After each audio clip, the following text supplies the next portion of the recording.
So what's going on, guys? Welcome back to another episode of On the Spot Sports. I'm Jack, and today we are joined by Anthony Ciraulo of St. Ambrose University's track and field team. Anthony, how are you? I'm all right. How about you? Um, we're getting through this quarantine, so Yeah. we're slowly getting through it. So that's all that we can do right now, but it'll end soon. So, but like, how is quarantine going for you right now? It's difficult. I have to make a lot of changes in my daily routines every day. It's something new. I think that's good though. At times, I mean, the times we're living in is actually very crucial and may cause crisis. But I was living in an independent state at college, and now I'm like more exposed to family and friends, and different things. So now I really have to focus, and it actually teaches me more and creates me to focus more on time management skills. So I'm doing all right from that. Yeah, and it's just very weird time we're in. There's you just gotta do what you can do. Stay home, keep your family, your friends healthy, yourself obviously. And Hmm. it's just a time to self-reflect, to be honest. Just like since you can't like really hang out with anyone, just self-reflect and try to better yourself. Yep. Yeah, so we were connected by our good friend Trevor Okars, and when Oak said you were interested in coming on for the podcast, I actually realized that you were my former teammate in high school in track. So I was a distance guy, and you were a vaulter slash sprinter. So like, I didn't really get to talk to you, but it's good to use this as like to connect like on a deeper like side of things rather Hmm. than how we did in high school for sure. Yeah. So let's bring it back to like what made you get into like being a track and field athlete, and like how do you get so involved? Um, I think the main reason was my focus back in seventh grade on football. I focused a lot on that, and then football. I wanted to be like a really good athlete in football. I was pretty good during high school, but that made me like reach out into wrestling and track because I mean track you got the speed there, wrestling you have the coordination, strength. You put all those sports together, you're a supreme athlete. But I mean that was the first reason really why I wanted to start doing track. And it's also it's kind of like a high intensity interval training. You're going really hard. You're sprinting, going 90 to 100%. It's a really good workout. Works on coordination, speed. You know, so yeah, that's the main reason why I wanted to do track Yeah, so when did you first start competing like competitively? Was it high school or did you start in middle school? for track. Yeah. I competed in middle school, seventh grade. I started. That's when I was just doing sprinting. I did the 4x1 only. I think. I don't think I did the 200, but we had a pretty good 4x1 team. I still remember the same guys that were on it. Um, yeah, I started in seventh grade, worked my way up, and then started continuing in high school. So, Yeah, so going into your freshman year at Downers Grove South, our high school, what was that experience like just going like right into like high school running compared to like middle school or like what you've been doing in the past? Like yeah, just like how what was that experience like? um, huge difference between middle school, high school, college. Middle school, high school, um, basically the intensity goes up from that level. I mean, you got guys that are a lot faster. You have more competition. You go to different schools. You go farther away. You get to see all the schools that you've never seen. That you usually like middle school. Excuse me. In middle school, you see a lot of local schools, not very far away. You don't travel that much. High school, you travel a lot farther. You go against bigger competition, and it kind of releases a new perspective, and that competition just gets you better. You push harder, you work your technique. But yeah, the big difference is just intensity at that point. Yeah, so how did you handle that big difference in competitiveness from middle school to high school? I think the biggest thing when I was a freshman. So I didn't get to run track as a freshman. I tore my meniscus in wrestling at the end of the season. So I was there, but I was just injured. But I did realize that I was like, dang, these guys are fast. I have to train a lot harder than middle school. Middle school was just like you run, you didn't work out. But like high school track, like you got to lift, you got to work on your technique, eccentric movements to get that fast twitch muscle going. But that's one thing I realized, that you just have to start lifting. You have to start paying attention more, and just yeah, that's really it. Yeah. So like I started in like middle school as well, but like I started in like my eighth grade year, I believe it was. Hmm. I wouldn't say that I was like the most competitive person there, or like the one that like took it like the most serious. But like once I got to high school, I was like, oh, I really need to start like getting down to it and just like focus on like the techniques, getting bigger, getting stronger. All the little stuff like helps a lot in track and field. Right. Yeah, so we had some pretty great coaches over at DGS throughout our time there, and even to this day, I'm still blessed to talk to them once in a while. Brian Caldwell and Dustin Hauser. How Hmm. did how were they? How did you think they were as a coach? I think they're great, honestly. Coach Hauser was probably one of my favorite coaches overall through football and track combined. He was awesome, man. Like, honestly, you could talk to this guy, he'd have a smile on his face, and when he gets pissed, he's only pissed to get you better. Yeah, He was a great coach. Caldwell was the same way. Caldwell's more like lenient, but he's still on you. I see that on the distance, guys. He's on you he'll guys, get on your honestly, ass. all the time. Yeah, But yeah, both of them are great coaches. Hauser just stuck out a little bit more for me because he's the one that pushed me a lot through practice, and also got me to pole vault. And now I'm doing pole vault in college. Without Coach Hauser uh, saying to me like, "Hey, you should try pole vault in high school," I would never be where I am now. So I think that was super crucial on his part.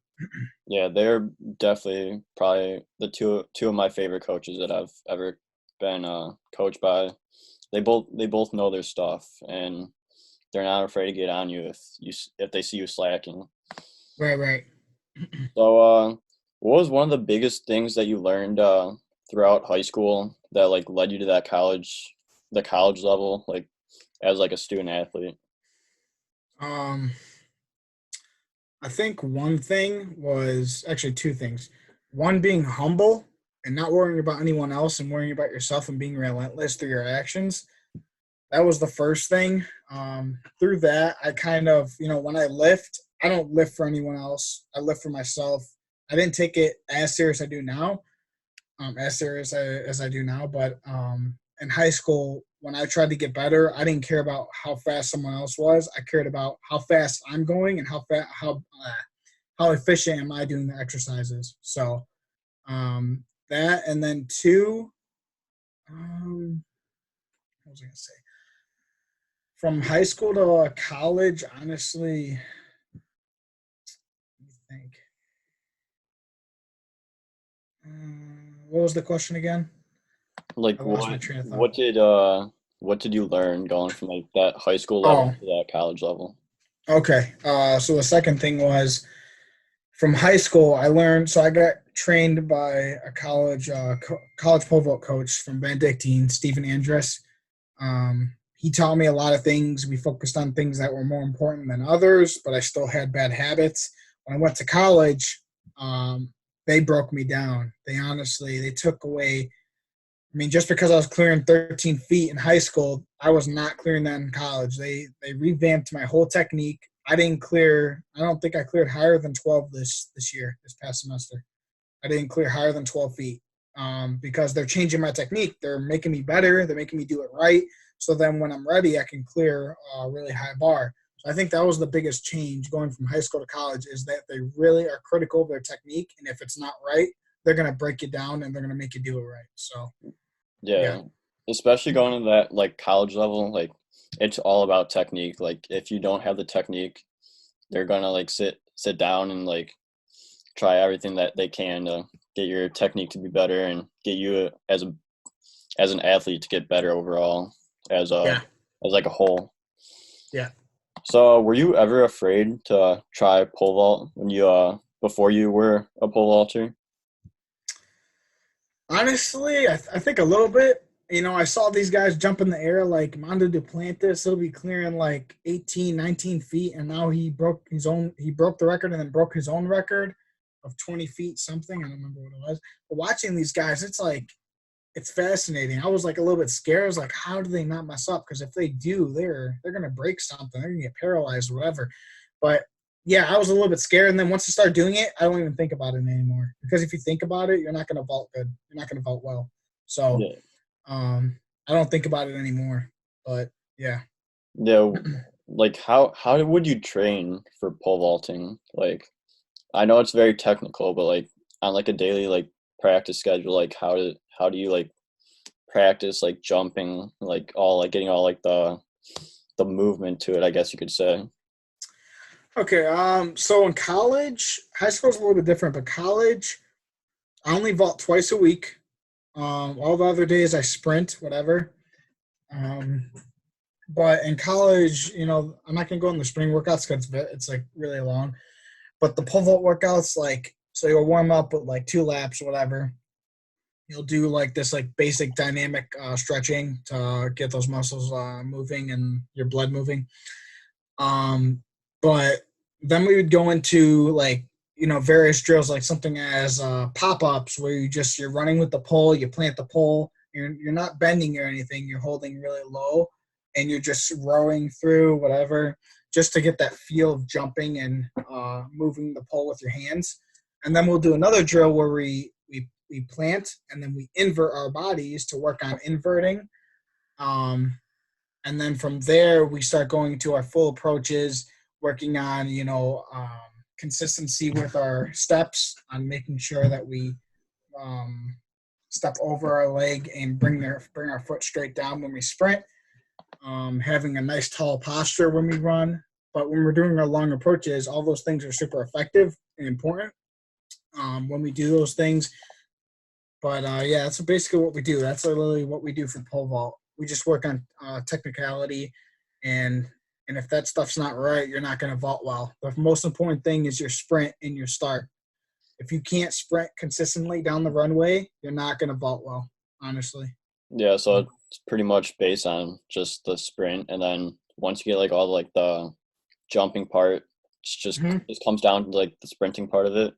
Yeah, that's the most important. Honestly, everything else is hard, but I'm good at everything else. I mean, a lot of people start understanding it a lot easier, but the sprinting is hard. And like my coach always said, my college coach, he said, speed that you can control.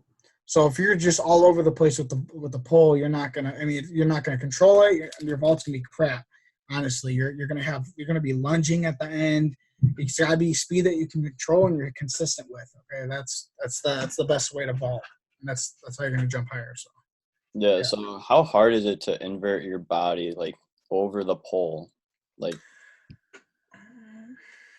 I would say so. I had a decent amount of core upper body strength when I came into college.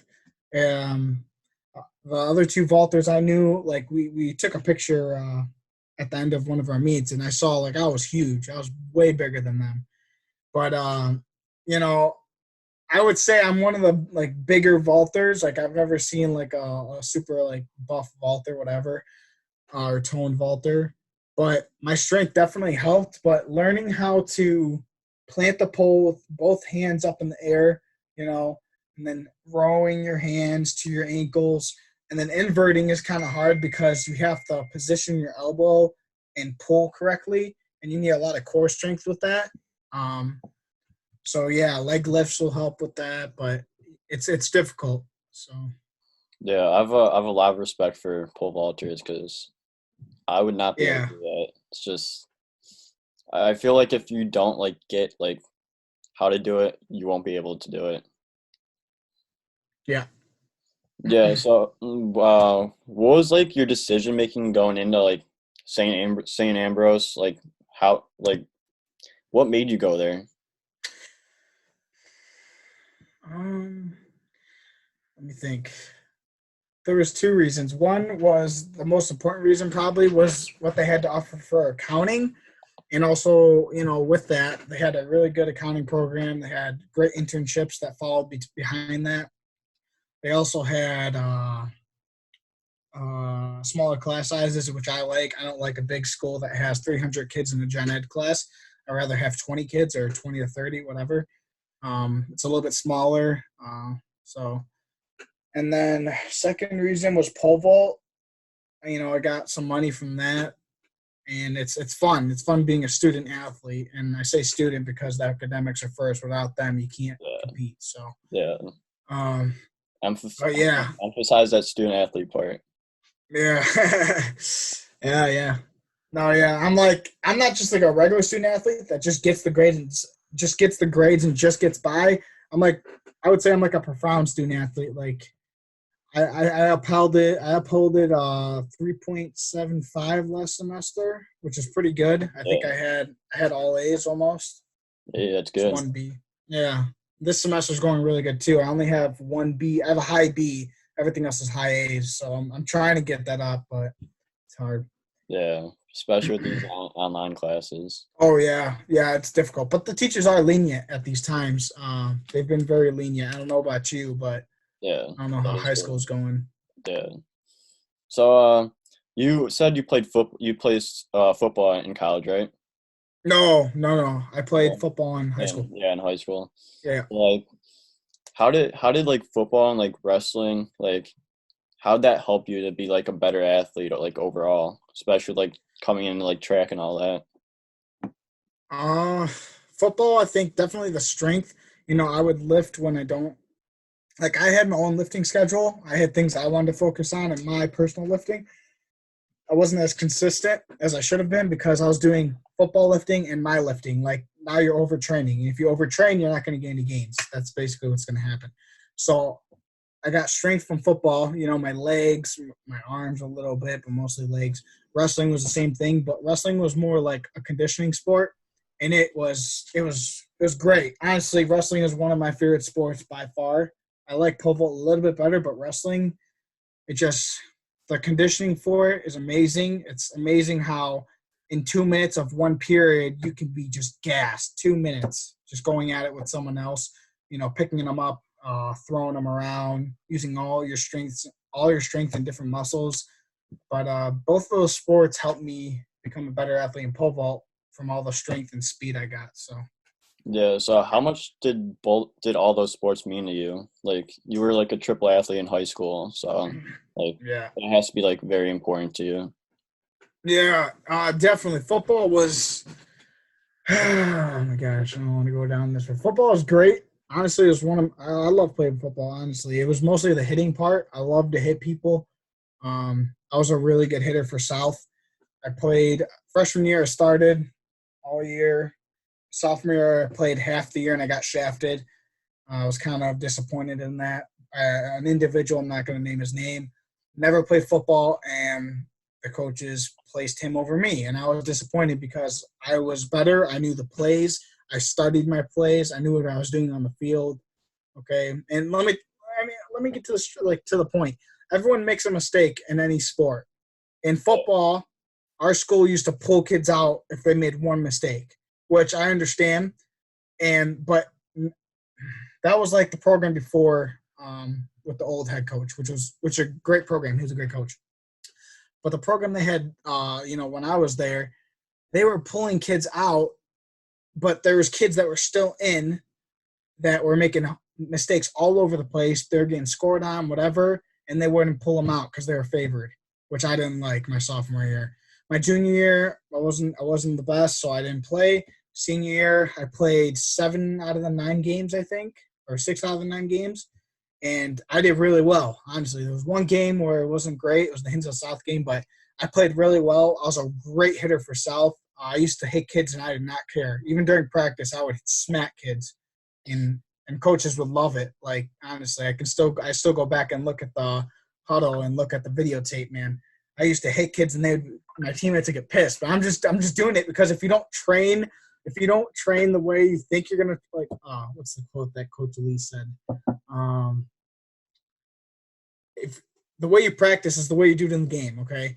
If you don't hit in practice, you're not going to hit in the game. There's no, I don't believe in a switch, honestly. Most people don't have a switch that they just flick on. They're amazing. Yeah. Okay. That's why I used to hit people, and then I hit people in the game. So, Yeah, and your spot's up for grabs too. So you gotta yeah.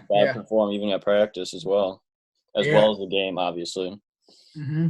Like, how did you like handle like the whole situation that like you got yanked from since you didn't start, you got yanked. Like, what was like your mindset throughout like all those times? So I'm going to talk about both years. Sophomore year, I got yanked pretty early. Senior year, I got yanked at the end, which don't know why, but okay, it's whatever. And a lot of kids, the funny part is there was a lot of my teammates that wanted me back in. And there was, I'm not going to name his name, but there's one specific coach we had that was new my sophomore year. He fought for me so hard because he knew I was better than the other kid they were putting in. He knew for a fact. And then when he was, and because he was new, he was getting shut down by the higher ed coach, the higher level coaches. But he was like pushing for me. He was vouching for me because he saw how hard I worked in practice and how I knew my shit. And then when he fought coach, not fought, but like literally like verbally, they put me in and then I made the plays. Like, I mean, come on.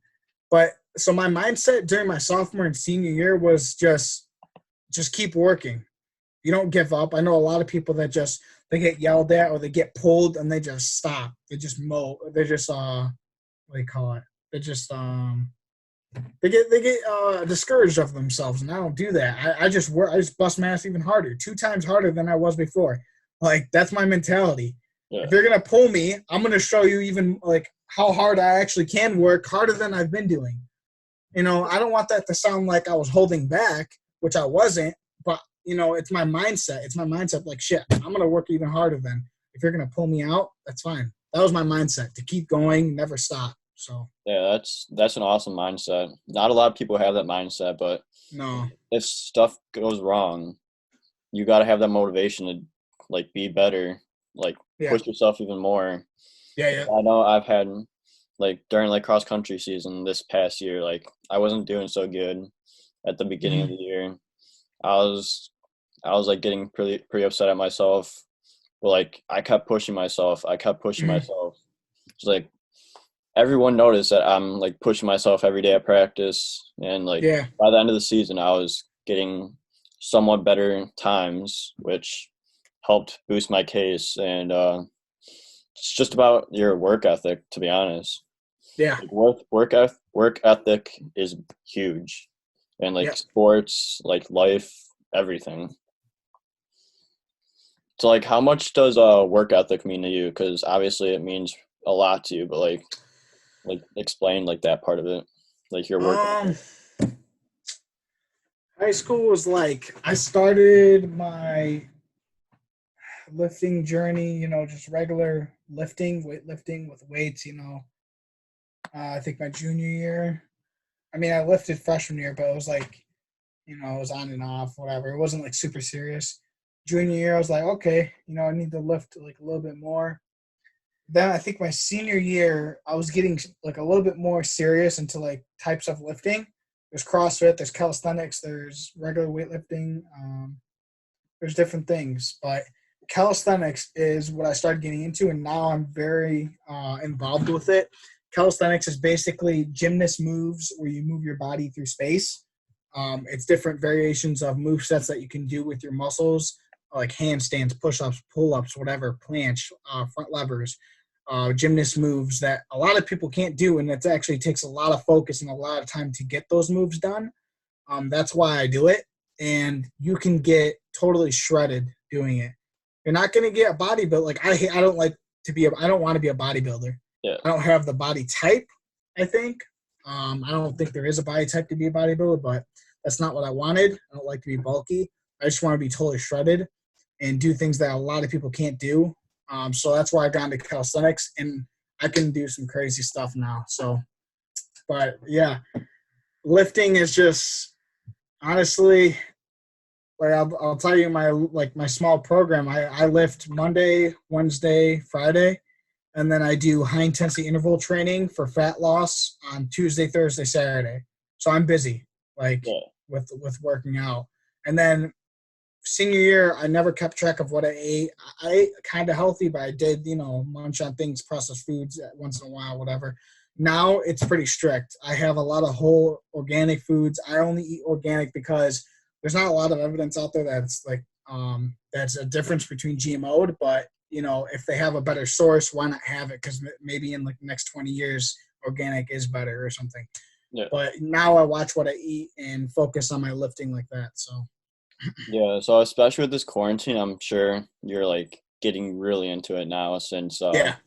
there's not much we can do but like Yeah. just like stay inside. So like how's quarantine been like with like all this going with like your calisthenics? Like I know you said you were doing a lot of research before before we were live on this episode. So Yeah. like explain like that to like our viewers. Where do I start, man? There's so much to talk about. So calisthenics, the reason why I like it so much is that you don't need any weights. You don't. You don't need any weights, and you can get shredded doing it. You can look amazing. And I don't think people understand the concepts of lifting and increasing stress over your muscles, and I think that's why people don't gain anything. And it's also nutrition. Nutrition's 80%, workout was 20%. I'll tell you that right now. But so I can still do my stuff. I have a pull-up bar in my garage. I used to not have a pull-up bar. I used to use a tree. I find a way. I don't make excuses. Yeah, you just gotta find a way. Yeah, that's what I do. I tell people the same thing on my live videos. Find a way. Okay, don't make excuses, because when you make excuses, you're gonna be lazy and you're gonna lack and you're not gonna get anything. But yeah, so I do calisthenics. My pull-ups, my push-ups, whatever. I do it. I try to do it once a week or twice a week for 2 muscle groups with like 2 to 3 days rest in between. But diet, man, this is so. A lot of people are working. This is what I find funny. Honestly, I don't want to insult anyone, but a lot of people are working out now because of quarantine because they have nothing to do, right? Yeah. I think that's great. Honestly, I think it's great that they're working out. But here's the problem. When quarantine's over, what do I think is going to happen? They're going to stop. And what happens when you stop? There's a component called reversibility that kicks in and you lose all of your gains. Now, same thing with diet. I love when people say I'm going on a diet. Before you go on a diet, you need to ask yourself one question. Are you going to do it for a month? Are you going to do it for a year? Or are you going to do it for the rest of your life? Because if you're not doing it for the rest of your life, you shouldn't do it at all. And I'll tell you that right now. Because if you go on a diet for a year and you lose 30 pounds and you think you're going to go back to eating what you're used to eat, you're going to gain all the weight back and you're going to lose all of your gains. And I'm telling you that's a fact. And I don't think a lot of people understand that. Yeah, so any type of dietary change you make, it better last forever, honestly. Because if you're not going to do that, make that diet decision, then you're gonna lose all your gains. If a diet's not sustainable for the next or however many years, don't make that change. Yeah, that's a killer. Honestly, it's a killer. I've told people that. I was like, people were just like shocked. I'm like, what do you think's gonna happen? Like, you can't work out and then just stop eating. Yeah, stop. So all these people that are working out, I think that's great, but they have to keep going. They can't stop. Yeah, that's the main thing.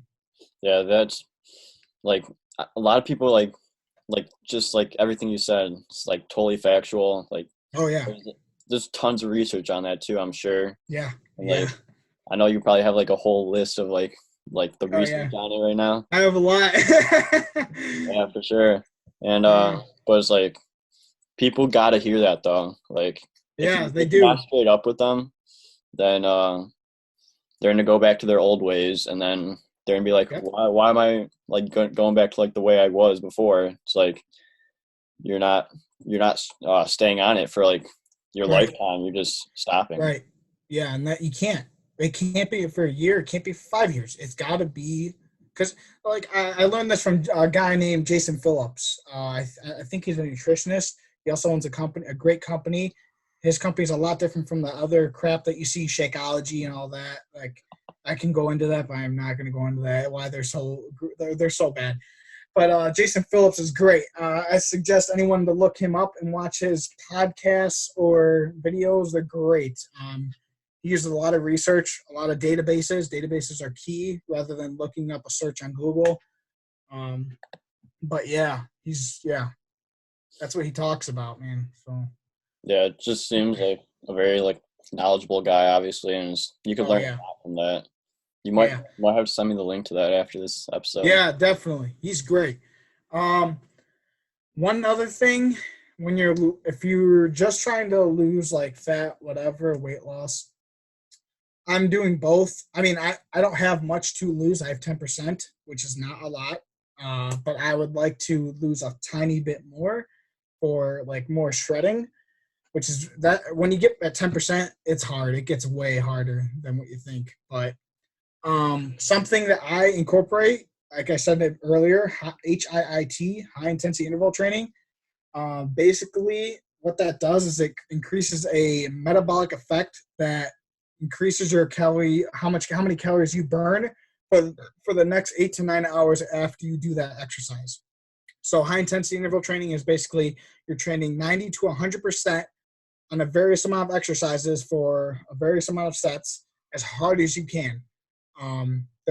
Which creates an anaerobic effect. Anaerobic is high intensity. If you're dying off on the exercises as you're doing them, you're going to create an aerobic effect, which is less effective. It is proven, there's statistical data out there, that if you do 1 to 2 hours a day or every other day of aerobic exercise, it is 5 times less effective than anaerobic high-intensity interval training. In high-intensity interval training, you do 2 to 3 times a week, less than 25 minutes. That's time efficient. Time efficient, and it's better. Like, you got best of both worlds. Why don't people do it? Because it's hard. I think that's the main thing. When people say they don't have time, this is a great alternative, and it's better. They just don't see the results. Like, you can't see yourself burning the calories because the calories burn after. That's how high-intensity interval training works. That's how an anaerobic exercise works. So I'm going to introduce this quick study on HIIT. So a study conducted by the American Journal of Sports Medicine involved 39 studies and 617 subjects. Both the male and female showed high-intensity interval training significantly reduced visceral and abdominal fat mass on these subjects. What they conducted and found was that running or sprinting in the 90 to 100% range was more effective than cycling at a lower intensity. Visceral fat mass was lost more in HIIT training than lower aerobic exercise. So metabolic abdominal fat mass is usually like the top, like up here. I don't know what visceral is, but it's I think there's only 2 types of fat masses. But you can see just from that study, HIIT is more effective. I mean, people don't do it. I don't understand why. You only do it 2 to 3 times a week. And I see these people running's great. I think it's great. It works at cardiovascular fitness. I'm not saying don't do it. I'm just saying if you want something that's more efficient and faster, try HIIT instead. So. Yeah. So for like the HIIT like exercise, what do you do for it? Like, what do you personally do for it? I can show you real quick. Let me pull this up. Actually, no, I have it right here on my phone. All right, so what I do, let's see. Because this is all very interesting stuff, and yeah, a lot of people definitely take a lot of this away from. Oh yeah, definitely. So high intensity interval training, what I do, so I warm up, of course, do some type of warm up. I do like a minute of butt kickers, a minute of jumping jacks. That's about it.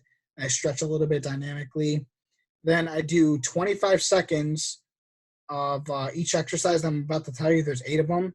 And I do 12-second rest between each one, and then 2-minute rest between each round. I do 5 rounds.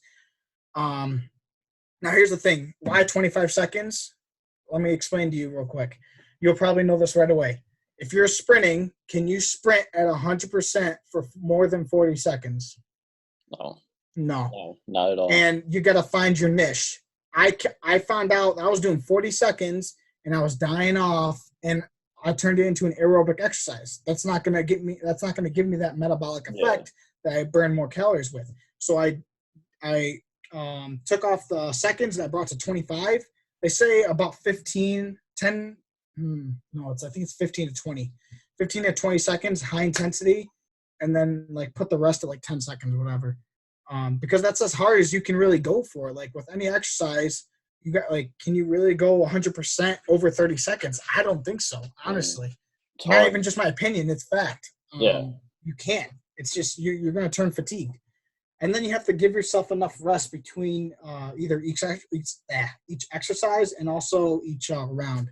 So what I do is my first exercise is 3 jumping jacks, 1 push-up burpee, and then I repeat that. I just keep going real fast. High knees after that, fast squats, mountain climbers. I do variations of that. Plank shuffle with my feet, jumping lunges, lateral knee drive, which is like a lateral effect when you're driving your knee, and then Russian twists. So those are the 8 exercises I do, 5 sets. And honestly, it's not always about sweat. I know a lot of people say you need to sweat to work out, whatever. I sweat in this, of course. I mean, sweat comes naturally when you work out and hit with hit exercises. But fatigue, that's the most important part. If you're not fatigued after, I mean, maybe like the second to third set, you're doing it wrong. You're not going hard enough. And I think that's why this is so hard, and a lot of people don't do it, or they're not getting any of their gains. They're not losing weight. They're not losing fat because they're turning it into an aerobic exercise, and it's taking longer. If you don't train 100%, you ain't going to get the anaerobic effect. So that's why a lot of people don't do this. Yeah. So how many sets is a usual like average like hit like segment? So it depends on how many exercises you have. I've seen 1 set enough.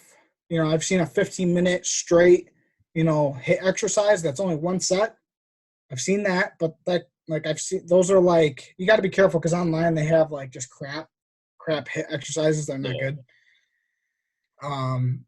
But yeah, I've seen 1 set, but there's like a lot more exercises than. Some exercises can be done for 30 to 40 seconds, but the ones I have, like, they're tough. They get tough. But yeah, I would say for my workout for a beginner, I would do 2 to 3. Yeah, that makes. Yeah, I would say 2 to 3 for a beginner. Yeah, because usually a lot of like sets that people do is like 3 to 4, but 2 to 3. Yeah, I do. I do 5 quality. But yeah. Yeah, especially with the quality you're doing, like 2 to 3 sets seems perfect. Mm-hmm. But I wanted to go back to like how you said like 10 to 15 seconds for like sprinting's like your like actual potential, like just like straight up like actually like going like 100%. Like on a track like a 400, like how would you like go around with that since like you could only hold like 100% 10 to 15 seconds? Yeah, that's a good question. Definitely no one can run a 400 at 100%. I know that for a fact. Even in college they can't, because if they could, they would be running like a 40-second 400. That's not realistic at all. But I mean, I think it's just pace and understanding where to kick and where to drop your kick. Having like a good start at a 400 and keeping like an 80% range, maybe 80%. Everyone's 80% is different, but keeping that like maybe 75 to 80% range, and then when you're getting towards like the third corner, you kick it even more, and then you kick it even like up to 100 if you can, as much as you can for the finish. But yeah, that's how I've seen college runners do it. Yeah, that just seems like the most efficient way to run a 400, and I'm totally the opposite. I'm usually the guy that goes 100% like the first 200, and then I end up at like 40% like after like I finish for like effort, because I die a lot, especially the 400, since that's not like my forte, like since I'm a distance guy, but so it's a lot harder for me. So well, it's nice to have that, like how you just said, like just like pace yourself like 75 to like 80%, and then like the last like stretch, just right. anything else you got.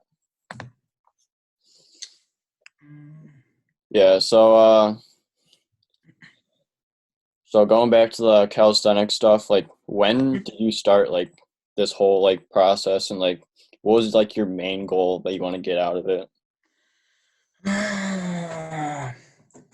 Before I get into the question, so I think someone's gonna call me at like 4 o'clock. I might have to take a call It's all right after good. that. It's gonna be a quick call. I just have to talk about I'm talking to a dietitian about something. Yeah, it's all good. Um, but okay, so my calisthenics journey. Wow. So the reason why I got in it is one, I've seen these guys and they're just amazing. Like their tone, their shred. I mean, when you start seeing all those like that lean muscle tissue, I think it's awesome, man. The things they can do, these guys that do calisthenics and body weight stuff. Oh my gosh, not one weightlifter, bodybuilder, CrossFitter can do it. I'll tell you that right off the bat. If they've tried that exercise, they wouldn't be able to do it. I'm not talking about the basic pull-ups or push-ups. I'm talking about things like I'm gonna put these in here, but I don't think you'll know what they are. Like maybe muscle ups is probably maybe I'm not gonna say the easiest, but easiest to understand. Muscle ups, front lever, which is a gymnast move, planche, which is extremely hard. I'm working on that now. I'm getting there though. There's a couple more. There's another one. I don't remember it, but those are the two I'm working on: planche and front lever or front lever. Those are great. They're extremely hard. And a front lever, basically, you're taking your body. So you're holding a pull-up bar, right? You're hanging from it Yeah. like that. Your body's in line, like vertically, right? You're going to take your whole body, your legs straight, keep that same posture, and you're going to lift your whole entire body horizontally. So your hands are like this, but your body's horizontal in the air. It is extremely hard, and it puts so much emphasis on your core. I can almost do it. I'm like I can hold it for like a couple of seconds, but like I'm working on it still. The moment you stop training for it, like even for a day, I'll feel the difference. I won't be able to do it. Yeah. So keeping consistency is super important in lifting, eating, whatever. But that's why I got into it, because you can do things in space. That's how they define it. You do things in space that most people can't do. You define you kind of like alter the laws of gravity. It's kind of cool. So Yeah. Just that's interesting. yeah. Especially since like that exercise that has to be crazy to do. Oh my gosh, dude, it puts so much stress on me. Honestly, it's a And lot. then just like one day you don't do it, you lose like Oh some of yeah, that like momentum. That's yeah, it's crazy to think about. yeah. It kicks in if I don't lift for one day, like or not. I shouldn't say one day because I lift every other day. But if I like miss a Monday back in biceps, next week I'll be like, damn, like it'll be harder. One day, just one day, and I'll feel it. That's And that's why insane. I tell people you can't stop. You literally can't. I'll That's have to work twice as hard then. It's gonna get real difficult from there. So that's unreal. yeah, Some people think that like a day will be you could just do like have like a day off or a day off or two, but that yeah, difference definitely has a impact on the way you do some stuff though. yeah, yeah, definitely. Um, yeah, I mean, I think a lot of people don't know how to lift correctly. That's another thing. You look up online. I've just looked up questions online to like just see what pops up. I already know what I'm doing. I've learned from other individuals that are extremely smart, nutritionists, dietitians, personal trainers that actually are legit. They're not just there to sell you something. Um, but I look at these things and like I can see people are going down the wrong path, man. No one can tell you the amount of reps or sets to do. And I can explain that, but it's gonna be a little difficult. Let me pop it. I'm gonna pull this up real quick. Okay. I think I got it. All right. I'm pulling this up so I can explain it. Sounds Let me good. pull this up. It's a key component that a lot of people don't use, and I'll Yeah, explain what that component is. I think it'll be really good for the people that are watching. yeah, for sure. Uh, Anything that has a lot of information, anyone can yeah, take, a lot of people can take a lot of stuff from it. Do a lot of people watch your podcast? Yeah, I get like average like 30 to 40 Wow. views. Okay. I'm trying to find this. I don't know why I didn't have it up. While you're trying to find that, who has been your biggest like inspiration to like start all this? Probably. I don't. Dang, that's a hard question.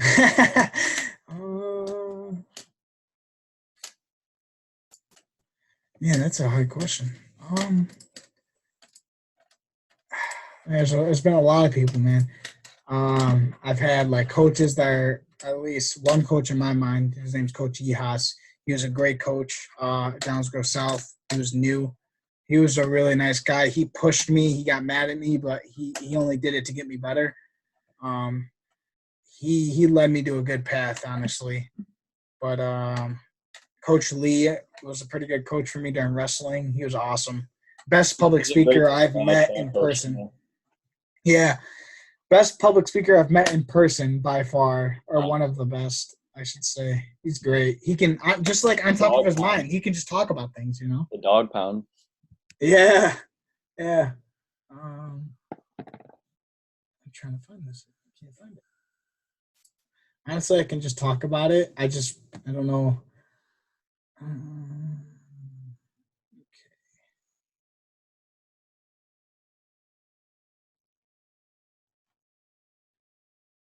All right, I'll just talk about it. I can't find it. All right, sounds good. All right. So I think, about sets and reps and stuff. I think a lot of people don't understand, they don't know where to start. I totally understand that. With calisthenics, okay? So there's a key component, and I think the number is 47% more muscle growth if you use this component correctly. And I'll explain what that component is. So you walk in a gym, okay, and you see a guy doing hammer curls or bicep curls, and he's swinging the weight around, swinging it around, heavy weight or low weight, whatever. He's just swinging it, and he's going like this, right? And that's about, like, from here to here, it's about, like, 1 second. About 1 to 2 seconds, right? Yeah. Okay, if he's doing 10 reps, multiply 1 second by 10. That's 10 seconds. Okay, what this component is called is time under tension. Without time under tension or increase of weight to create progressive overload, which is overloading the muscles to make the exercise gradually harder, you will not gain muscle. And also you have to eat protein, I'll get into that too. But time under tension, a lot of people don't use, and I don't know why. It's like maybe because they're not doing enough research, but let me explain to you. So if I do a pull-up and I do like this, that's about 1 to 2 seconds. I just did one rep. Yeah. 1, 2, like about 1 to 2. So that's 10 seconds. Now, what happens if you do 2 seconds concentric movement, 1 second squeeze, 4 seconds eccentric movement? Now you just went from 4, 5, 6, 7, 70 seconds time under tension. You see how that number went bigger? Yeah. So I just I made the exercise harder. Progressive overload, that's the component to make the exercise gradually harder by increasing weight or time. And I love it because you can do 7 reps of 1 second apiece with bicep curls, or do 2 reps that are exactly the same effectiveness, but one's 7 reps, one's 2 reps, but the 2 reps is doing more time underneath the muscle. Because, let me explain this. This is a fact, by the way. Your muscles cannot count. They don't know what 10 reps are of 20 pounds is. They can't count. I'm telling you that right now. All they care about is how fast your muscles become fatigued. And this component and this idea needs to be emphasized in the whole fitness industry. It really does. And they don't emphasize it enough. Talking about time under tension and how that affects muscle growth, and how a lot of individuals use fast movements on their exercises, which not decreases, but just takes a longer time to gain muscle growth. Time under tension is something that needs to be used, like I said. So, like if you're doing push-ups, for example, rather than doing one push-up and it takes 1 second to go down and up, that's 1 second, 10 reps, that's 10 seconds time under tension. Instead, you can do 2 seconds, concentric or eccentric movement, 1 second squeeze. That's 3 seconds so far, and then 3 seconds concentric. So there you got 3 seconds plus 2 plus 1, 4, 5, 6, 60 seconds time detention. So that's how you increase the load on top of your muscles. So it's called progressive overload. That's where I left off. That's a little bit. I just find ways to figure out how to work out. So if I need to do dips, which I can't, go to the gym right now, I have two little objects I use that are parallel bars that are above the ground. I just use that to do dips. I just find ways to figure it out. If I can't add weight, I'll increase the time underneath the muscle is placed. So you just got to find ways. And if you can't do a push-up, here's the number one thing. I run to a lot of people that just maybe don't have enough strength to do exercises. So if you can't do a push-up on your feet, do them on your knees. If you can't do I think most people can do at least a couple push-ups on their knees. But you just got to figure out what exercises to incorporate, how to do them, and how much time to place that muscle underneath the exercise. If you can do that, you can gain muscle. And then the second part is nutrition. Like I said earlier, 80% nutrition, 20% workout. Here's the thing. If you don't incorporate the amount of protein your body needs, you will have a deficiency in protein, and what that will cause is not being able to have those amino acids rebuild the muscle fibers. And if you can't have that, you won't gain muscle. You can work out every single day, every other day with rest, great nutrition, but if you do not have enough protein, then you will not gain any muscle. I'll tell you that right now. That's a fact. How I figure it out is very simple. I'll tell you this right now, so listen closely. 0.75 per gram of body weight, 0.75 to 1. That's the ratio. That's like the interval that you have to choose from. You can either choose 0.75 or any other number that's between that and 1. And what that is you times 0.75 time is how many grams per pound of body weight of protein you need. So I do 0.8. So 0.8 times 173, because that's how much I weigh, is about 138 grams of protein. That's what it comes out to. That's how you figure it out. Studies have shown if you go under 0.75, you don't gain that much muscle, or you don't gain muscle as efficiently. And if you go over 1 gram and you think you need more protein than that number, you don't gain any more. So you got to stay in between that ratio to gain muscle. 0.75 and 1 gram per pound of body weight. That's another key thing. Yeah. Want to go over that. Yeah, so going back to like the exercise part and like finding like ways to do stuff. Say you don't have a gym at home or like weight, like what would you do? Like just like find stuff around the house, or like what would you do in that situation? That's kind of what I do now. Calisthenics, you don't need a gym. That's the main purpose why I use it. I go to the gym to use weights to help, certain movements that I want to use, because, it's good to have muscle confusion, which is what that is basically you're using various exercises that target the same muscle group. And when you have muscle confusion, you have better workout gains. But calisthenics, you don't need a gym. You don't. You use things at home, push-ups, pull-ups. You can find something to pull outside, whatever. Body weight, leg exercises. They work as long as you put more time underneath the muscle. Okay, I mean, it's so interesting. But that's what I would do. Calisthenics is something that you can do, that you can get shredded with, but you don't need a gym for it. So, yeah. Yeah, so going back to dieting, how do you know what you're eating, like stuff like that, like what's in it and stuff, like how do you keep track of that, all that? Okay, so some people like to just write down what they eat, which is good. I keep track of my macros, like I was saying before. Keeping track of your macros is what that is. What is a macro? It's basically macronutrients: carbs, fats, proteins, all those three big macronutrients. But basically what I do is I keep track of that every day. And like I said earlier, if you want to understand how to do that and lose weight through a caloric deficit, keep track of what you eat for 7 days straight. Just don't worry about what you eat. Don't worry about the processed foods. Don't worry about eating whole foods. Just keep track of what you eat for a whole week. Carbs, fat, proteins. And the way to do that, protein, just weigh it. Just weigh it on a scale. Find out how many ounces that is. And then look up like how many ounces is in this type of meat. That's what I do, literally. So if I eat a ribeye steak or a pork chop, I did pork chops today. There's 7 grams of protein per ounce of pork chop.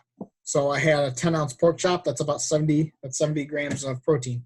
So that's how I weigh protein, okay? You need a scale for that. Fruit and stuff, look at serving sizes, okay? The serving size tells you how much macronutrients is in each serving size. So that's how I figure out that. And the important thing about keeping track is the quantity of food is probably the most important thing. Quality is 1A from that. It's one lower than that. But quantity, how much you eat, will determine if you lose weight or gain weight. You can also have a lot like your maintenance that you need for your body, and also lose weight just by eating healthy foods, because more foods that have more micronutrients, you burn more calories with. That's a different road to talk about. But so yeah, quantity is the first thing. But calculating your macros is not that hard. The calculators online I would not use. What I would do is there's a site. I don't like the site, but they have a decent calculator. It's called bodybuilding.com.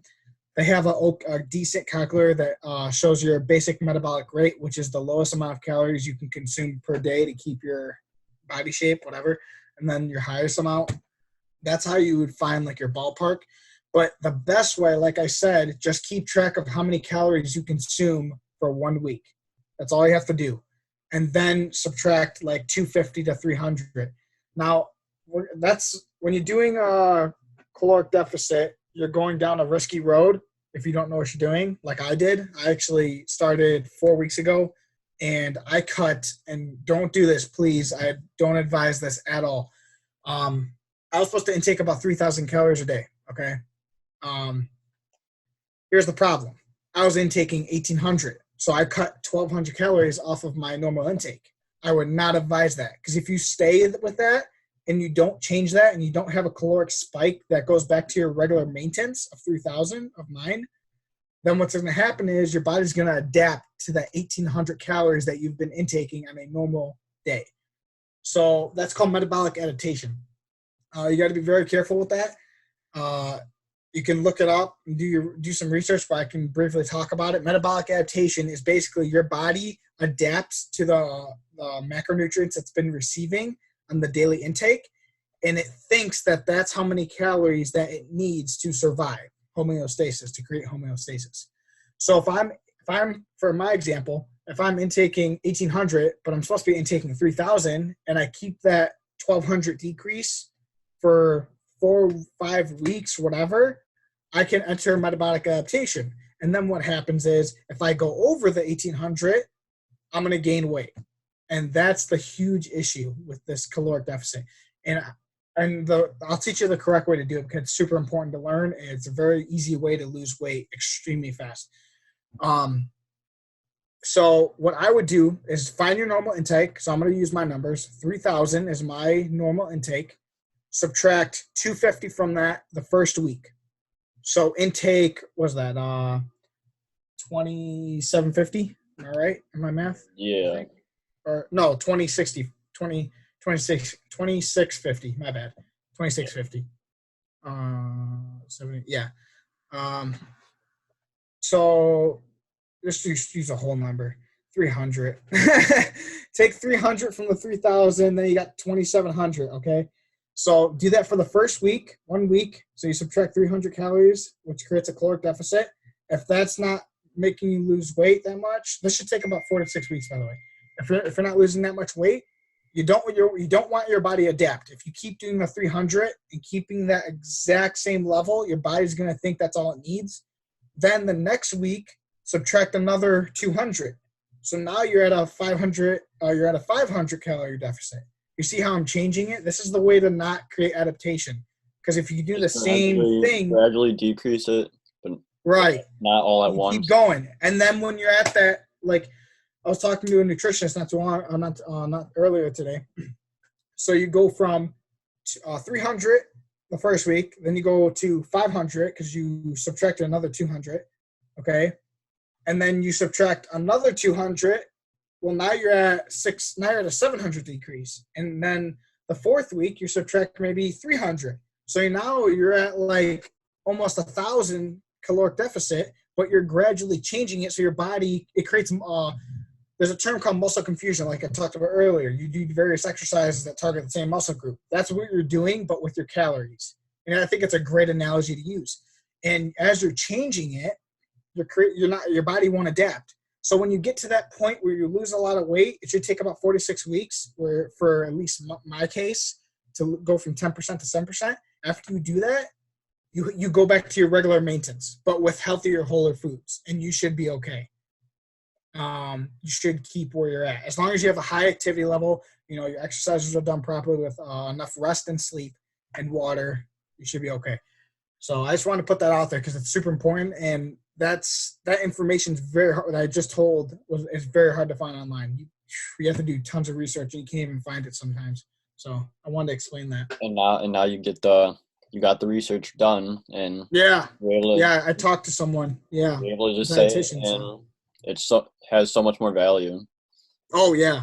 You're saying, instead of like having to like go deep into like the research like you did. It's so hard. Yeah, for sure. So, how important do you think sleep is to like help with all this, or you think it's not that important?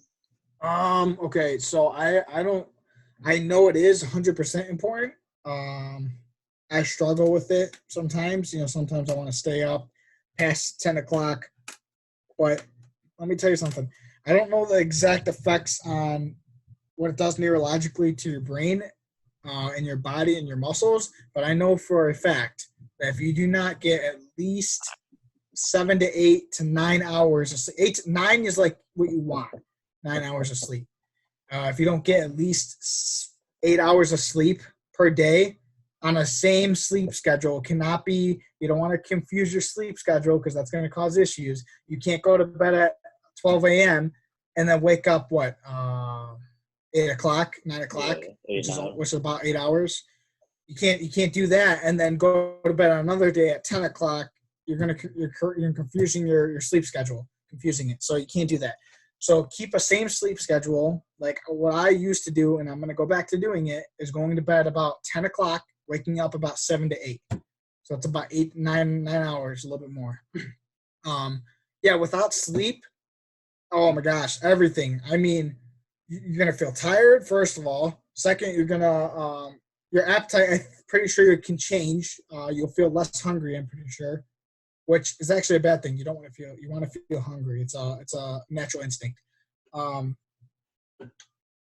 And then muscle growth, it can affect a lot too, and especially energy levels. Energy levels will be down. Your metabolic rate actually decreases when you don't have enough sleep. So I know that for a fact. And you don't want that because you want your body to burn a lot of calories throughout the day. You don't want to have not enough sleep, and yeah, that happens. Plus, you burn most of your calories when you sleep. And then when I was talking about earlier, the high-intensity interval training, that effect gets put in place 8 to 9 hours after you do the workout. So when you go to sleep, you're going to be burning tons more calories. You want that sleep. So, yeah, that's important. So yeah, for sure.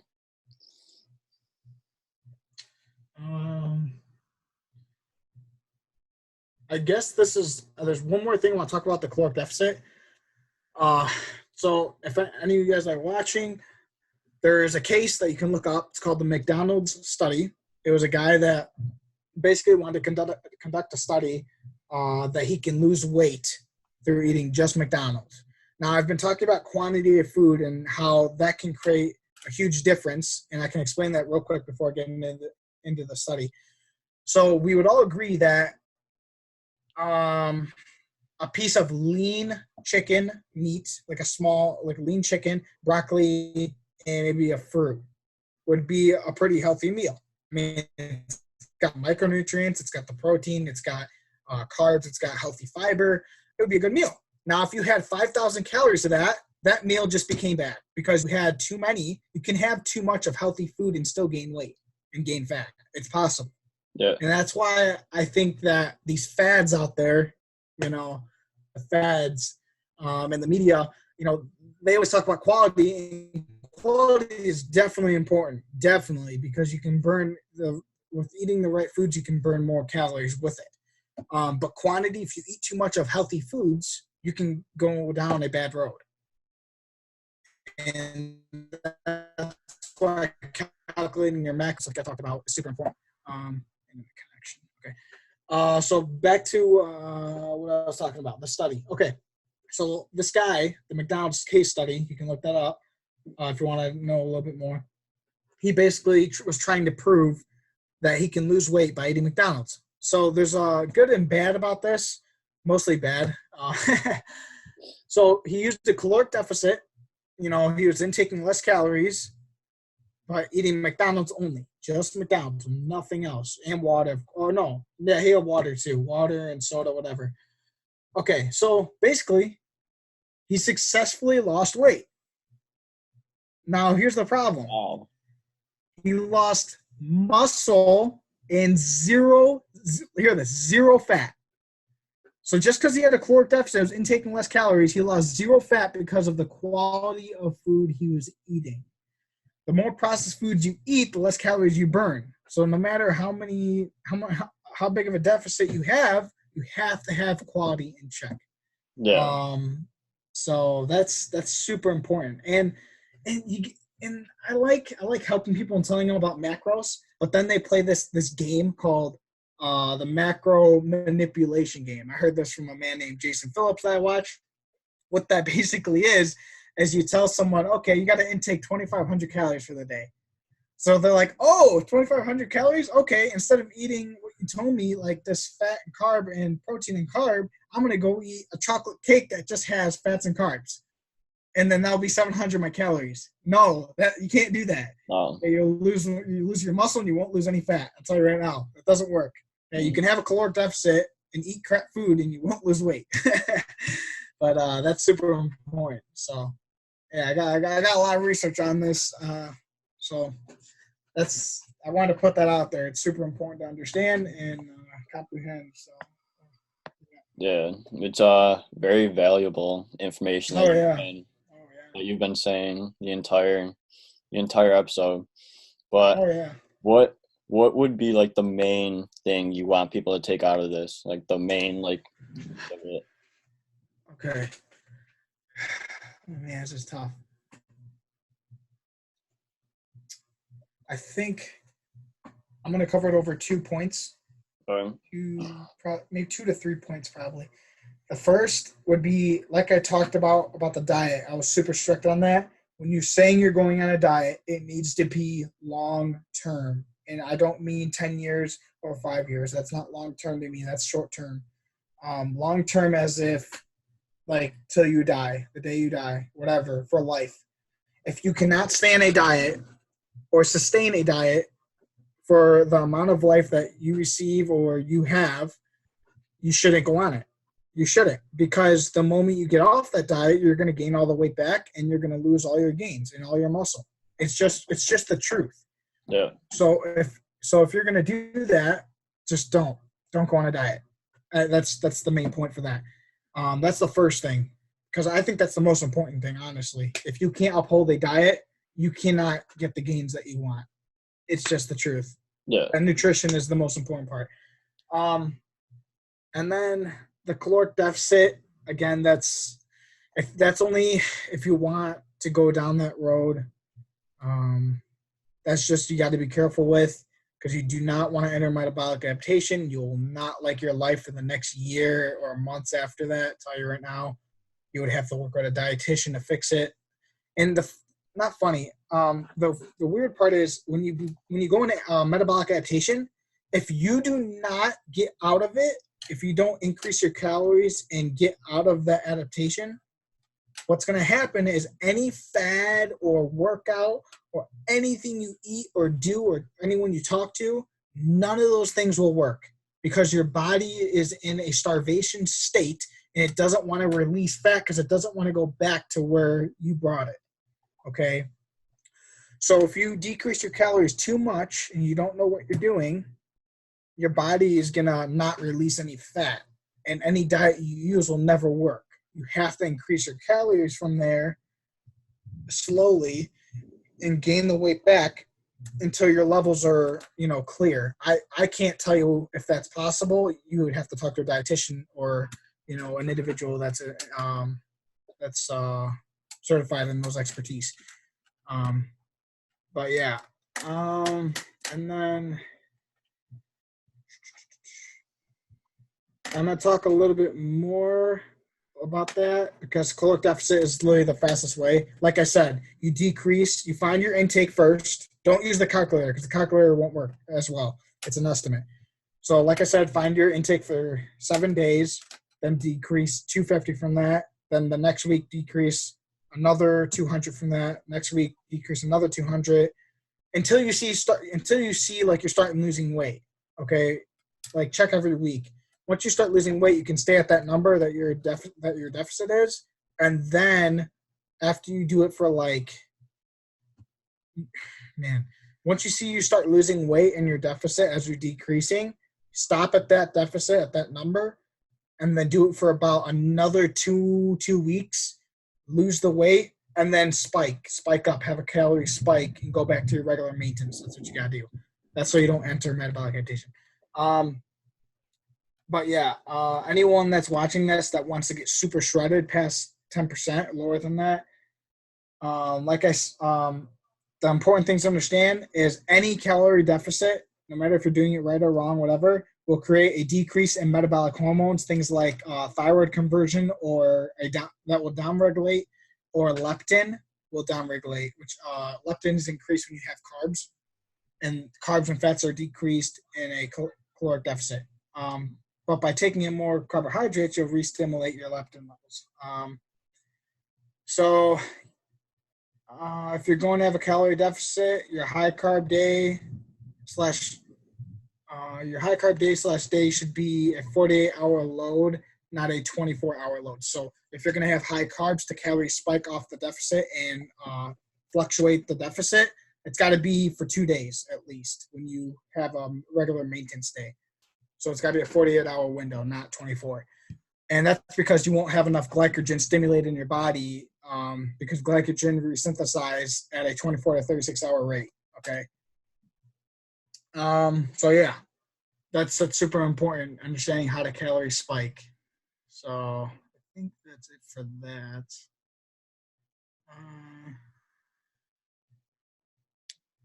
Yeah, I think that's it for that. And then there's 3 outcomes for metabolic adaptation. I know it's probably not super important, but if you do enter that stage, there's 3 outcomes. 1, you can gain weight absolutely because you're increasing your calories from what your body thought it was basic homeostasis. And then number 2, there's no weight fluctuation, high or low. You stay where you're at, which is actually okay. And then hyper responders. These guys are lucky. They're like 1% of the population. Their body resumes metabolic activity because it's like, oh shit, this is what I needed. Like, this is the food I needed. And then starts burning fat at a faster rate. So those are the 3 outcomes of metabolic adaptation. So yeah. I wanted to explain that so people understand. Yeah, those are all very, very interesting points, and there's a lot of value in everything you've been saying. So this is probably one of our best episodes for sure. Is there anything else you'd like to add? Not really. I mean, I talked about a lot. There's definitely a lot I could talk about, but dude, I don't want to. There's so much research I have. It would take hours. But no, this is good. I talked about a lot. We could definitely get you on for part 2 later. Yeah, I would be down. Yeah, talk about something else maybe, or something related to nutrition. I've written research papers in school about sugar. Sugar is a huge topic. quick disclaimer: sugar and fruit is actually not bad for you. You can overconsume sugar and fruit, and it will not hurt you. Or, I mean, unless you're having like 30 apples a day, like no one does that. So, but you can overconsume in sugar for foods that have a lot of micronutrients in it. Apples, oranges, things like that. Do not have added or refined sugars because, man, I can go down this road, but I'm not going to. Let's just say sugar can harm you in varieties of ways. There's no cause of sugar in heart disease or diabetes, but there is correlations to heart issues and other diseases, chronic diseases with sugar. There is not a causation. There is only a correlation. I just want to put that disclaimer out there because there is no cause. They don't know the cause. But sugar, stay away from it, please. Another thing for guys, sugar, dessert, cakes, all that decreases your testosterone. Milk, dairy does too. I would have coconut or almond milk. Dairy decreases testosterone, and so does sugar and all those sweets. And another thing, simple carbs do turn into sugar, which has which creates an insulin spike. Now, the insulin spike's great, but when you have a refined sugar or a simple carb that turns into that crappy sugar, it goes straight into fat, and then you can't really use it to burn anything. Like, you can't use it for your workout. It just creates like extra energy. But I want to explain that. That's about it. I mean, that was a good episode. I talked about a lot. I hope people can really understand where I'm coming from, because all of these things I talked about could take years or like months to figure out how to do this. Honestly, I'm someone that knows a little bit, comes from a background of people that understand and taught me how to learn these things. But someone that's like, I don't want to say delusional, but someone that's like unknowledgeable about any like lifting, nutrition, they can go down a wrong path with all these like all the misinformation that's on Google and websites. So Yeah, for sure. So is there any like social media plugins you want to do for yourself before we get this? Oh yeah, my my Instagram is Anthony Ciraulo, AnthonyCiraulo. That's my Instagram, and that's about it. I'll just put my Instagram on there. Yeah. So this was a good episode. Had a lot of fun doing it. A lot of valuable stuff that if you listen, you're getting free information. This is great. And you said that you put countless number of weeks, months, even years into this research, and just that you said it. It's just free valued knowledge right there. Yep. That you have for free right here. It's free.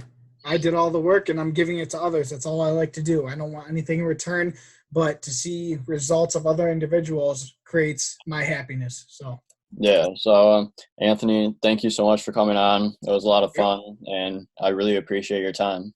Yeah, no problem.